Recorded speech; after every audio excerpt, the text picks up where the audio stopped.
Morning, Hassan Huskies. This is your principal, Dr. Miller.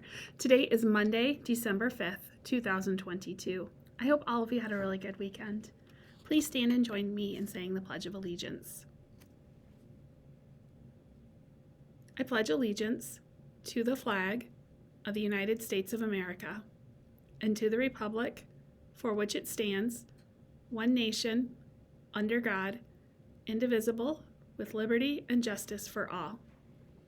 Thank you. It is Monday, so we're going to call birthdays. Happy birthday.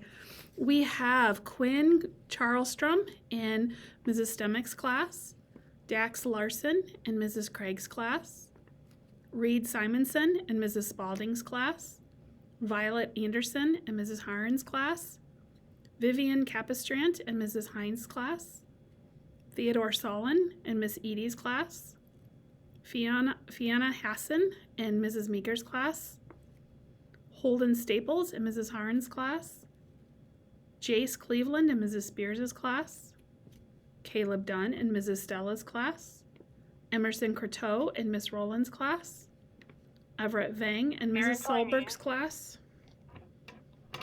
Josephine Beaupre-Kiefer in Mrs. Solberg's class, Jamarion Phillips in Mrs. Stella's class, David Herdzeski in Mrs. Back's class, Isla Pritchett in Mrs. Harn's class, and Amelia Schmitz in Mrs. Stemmick's class. Happy birthday. Come on down and get a birthday book and a birthday pencil. All right, it's a great day to be a Hassan Husky.